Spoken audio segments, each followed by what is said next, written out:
2024 के चुनाव का काउंटडाउन शुरू हो गया है और इस चुनाव में क्या होने वाला है इसकी धीरे धीरे करके अब जो तस्वीरें हैं वो साफ होती नजर आ रही हैं।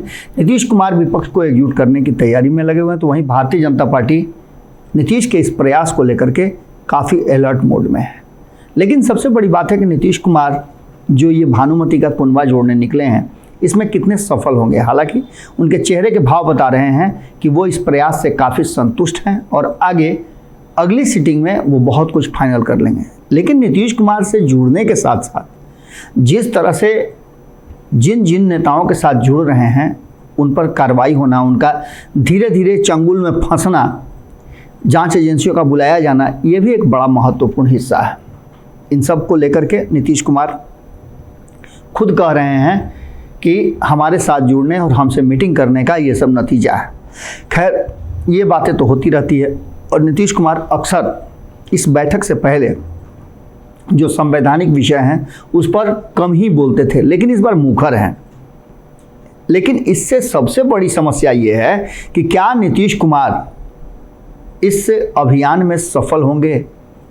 क्या उन्होंने जो दावा किया है कि भारतीय जनता पार्टी को इस बार सत्ता में नहीं आने देंगे वो पूरा हो जाएगा? इससे पहले नीतीश कुमार को निपटना अपने घर में ही होगा, क्योंकि सबसे बड़ी लड़ाई अगर कहीं है तो उनके घर में है। नीतीश कुमार के साथ ये उनकी विडंबना कह लीजिए या उनका कह लीजिए कि राजनीतिक जो द्वंद्व है वो दोनों ही खेमे से हुआ है। अभी वो भारतीय जनता पार्टी के साथ नहीं है तो सीधी लड़ाई उनकी भारतीय जनता पार्टी से है। लेकिन जो आज उनके साथ हैं उनके साथ वो 2019 का चुनाव विरोध में लड़ चुके हैं। तो क्या ऐसी स्थिति में नीतीश कुमार के लिए आसान होगा इन सब चीज़ों को समेट लेना?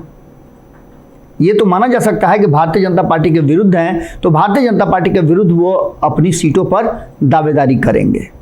लेकिन क्या इस दावेदारी को राष्ट्रीय जनता दल, कांग्रेस, हिंदुस्तानी अवाम पार्टी या फिर अन्य जो दल हैं वो मानेंगे?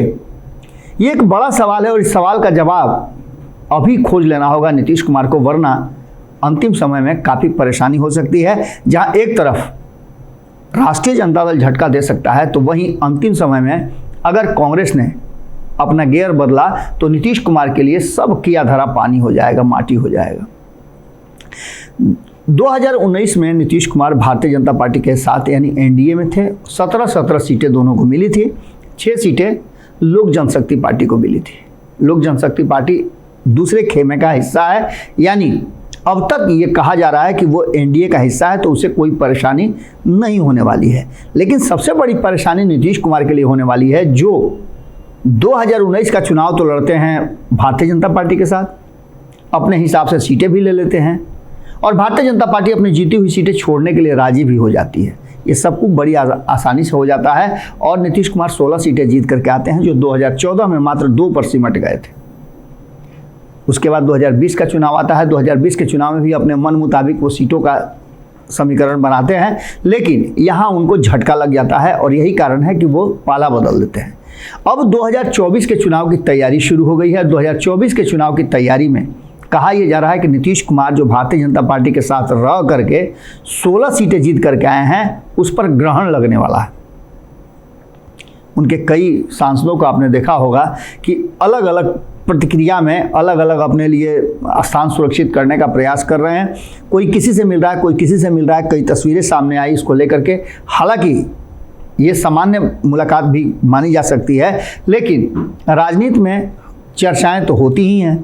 अब उससे भी बड़ी समस्या ये हो गई है कि अपने अपने लिए जगह खोजने वाले लोगों को परेशानी इस बात की है कि जिन जिन सीटों पर नीतीश कुमार जीते हैं, इन 16 सीटों पर, उसमें से 8 सीटें जो हैं ऐसी सीटें हैं जहां राष्ट्रीय जनता दल दूसरे नंबर पर रही है और उसकी प्रतिष्ठा उसमें फंसी हुई है।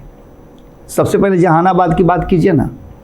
जहानाबाद में हार जीत का अंतर बहुत कम था, तो ऐसी स्थिति में इस सीट पर दावेदारी राष्ट्रीय जनता दल की हो सकती है और नीतीश कुमार के लिए परेशानी का कारण बन सकता है।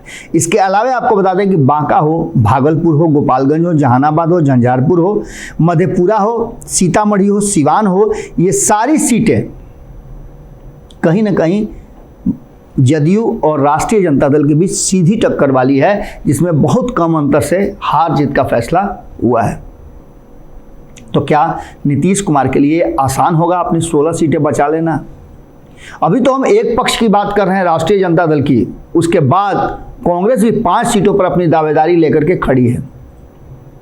कांग्रेस ने भी 2019 के चुनाव में जिस तरह से कटिहार सीट बहुत कम अंतर से गंवाया था, वो भी अपनी दावेदारी कर रही है। और इस दावेदारी को लेकर के, चूंकि उसके वरिष्ठ नेता हैं तारिक अनवर, उनको लेकर के नीतीश कुमार को भी बैकफुट पे जाना पड़ेगा। तो क्या कटिहार की सीट नीतीश कुमार को गंवानी पड़ सकती है? ऐसी 5 सीटें हैं जिस पर कांग्रेस दूसरे नंबर पर रही है और इन पर उसकी दावेदारी हो सकती है। ये सारी बातें जिस तरह से सामने आ रही हैं, वो इशारा कर रही हैं कि कहीं ना कहीं अब आने वाले समय में बिहार और देश की राजनीति कुछ अलग करवट लेने वाली है।